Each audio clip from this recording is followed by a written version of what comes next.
Thanks for tuning into the trade setup this morning. Unfortunately, if you are bullish stance, it's not turning out to be a great morning. You're likely not turn out to be a great morning for you. Let me explain why. Most of you would know, but let's just try and put all the pieces into perspective. The overall macro and then, of course, the micro.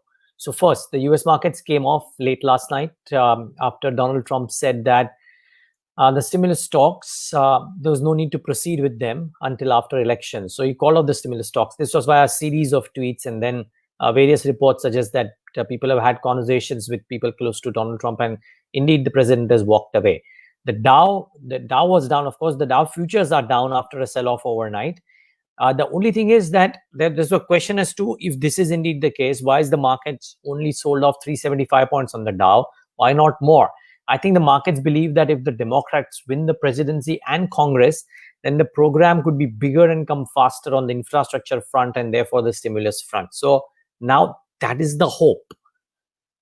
But that comes in at least after a month. So what happens until then? Well, that's the key question, isn't it? Which is why, like I said, one, keep in mind that Dow futures are down, and they're down after the US market selling off the way they did in yesterday's session. So overnight session, the US markets came off. 370, 375 points down for the Dow, and that was not pretty. Asia looked mixed. Some of the markets, in fact, are still positive. Like I said, maybe, just maybe, the markets believe that Joe Biden winning the presidency and Congress would actually make the program come bigger and faster. And maybe that is the hope trade that is being played out right now. The SGX Nifty at a point of time was showing some dramatic upticks also. Post that, it would have come down. So because I was getting a skewed number, I decided let's wait for right now. So even I haven't seen what the SGX Nifty is doing, but let's get that up on the screen to actually show you what the current situation is. About 0.25% in the green. Nothing too dramatic. It's come off from the highs, but that's okay. The point being, it's not selling off the way the markets would have sold off in a typical situation, believing that the stimulus is done and dusted. So that's the key thing. Mind you, viewers, this is not a done deal. There could be a lot of things between the cup and the, there could be multiple slips between the cup and the lip as well. So you have to bear that in mind, that the markets still have the overarching belief that a stimulus has to come because the US markets and the country needs it. And therefore, that will be a net positive for equity markets by and large.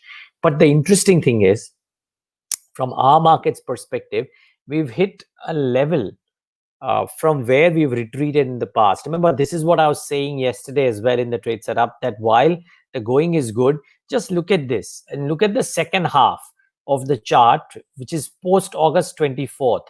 And you will see the three peaks that I'm talking about. One was between August 24 and August 31st. One was between September 15 and September 22nd. And then the current one.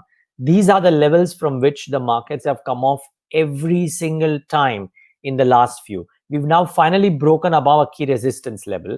The question is, can we move on from here? Because if we do, then we kind of, from a near-term perspective, into uncharted territories and broken beyond some key resistance levels. So that's the key thing that you have to monitor, whether we come down from these levels or we stay above these. Well, I think time will tell.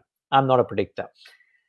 Can IT do the trick for us? That's the key question again, right? Because TCS numbers come out today, their buyback announcement and the commentary for what will happen in the Q3 and Q4 could well determine what Nifty IT does. And that's a reasonably hefty weightage. So a proposal for the buyback, as well as the commentary on what the numbers could look like, are the key determinants of what Nifty IT and arguably TCS will do. Frankly, I think large cap IT, after having a very different tail and company specific tail for the last few years, is now finally moving back to be a homogeneous pack, because what TCS says is happening to companies doing worldwide could well hold true for some of the others as well. Maybe in some cases a bit better, in some cases a bit worse, but it's becoming a bit homogeneous. And therefore, I think that what TCS says will have a bearing not just on TCS, but on Nifty IT. So very important day from a Nifty IT watcher's perspective. What about specific stocks today at 9:15 a.m.? Now, late last evening, the news around the PLI, the production linked incentive scheme, came out. Multiple firms got it. From a listed watcher's perspective, Dixon Technologies plus Optiemus Electronics are the ones. They have been chosen as the domestic mobile manufacturing partners in the production link scheme. Now, Dixon has won this through its subsidiary Paget Electronics, and Optiemus Infracom is a JV. So Optiemus Electronics is a JV between Optiemus Infracom, which is the listed entity, and Wistron Corporation. So effectively, Optiemus Infracom is the company that you have to monitor. Now, I don't quite have a handle. We have not been able to reach the management of Optiemus Infracom. It's a stock listed on the BSE at least with the price target, with the price of 65 rupees.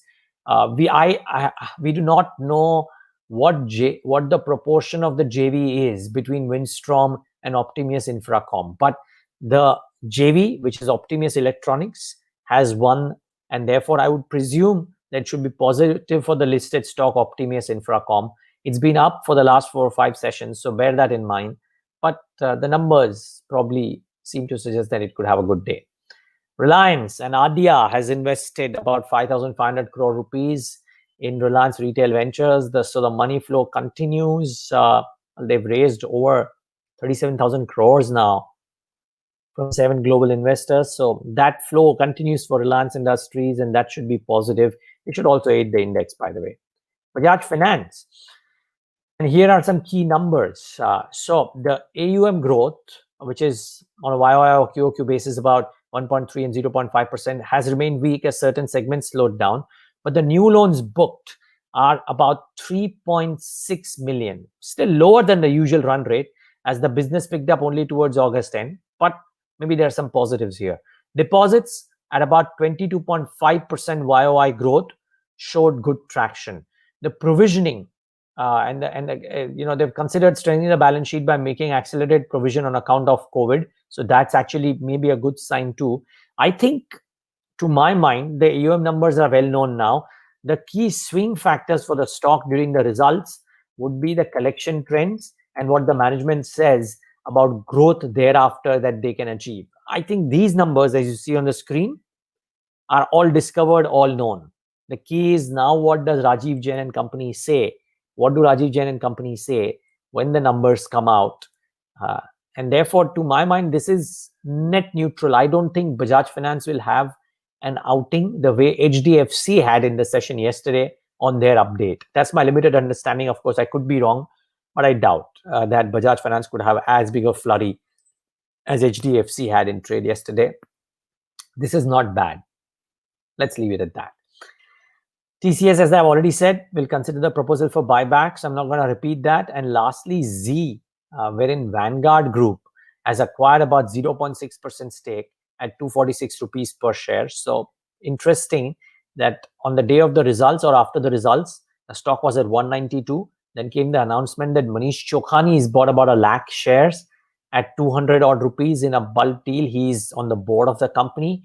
From there, the stock has traversed all the way to 250. So that's about a 20% appreciation or a 25% appreciation, near 25%. And Vanguard has now put in more money into Zee. They have bought about the 0.6% stake. Not a large stake, but an interesting name, and therefore important to highlight. So viewers, keep in mind that the markets are not behaving as badly, but we are in the channel from where we have retreated, just that we've slightly broken past that. So from an index perspective, that's the key thing. From stock perspective, I think all eyes on TCS and the commentary and the buyback thereof. But I think people will also watch out for Dixon Technologies in particular in the session today. Let's wait and watch. And of course, watch out for that small name. Unfortunately, we do not have any handle of the management quality or the numbers, etc., and how big they could be because it's a JV. However, it seems to be strong. So let's wait and watch. Thanks so much for tuning into the Trade Setup. Have a great day ahead. Do watch out for the Stocks to Watch segment at 8:30, and the management of Dixon Technologies speaks to BloombergQuint at 9:30. So you might want to tune in for that to get an understanding firsthand from the management. Thanks so much. Have a great day ahead.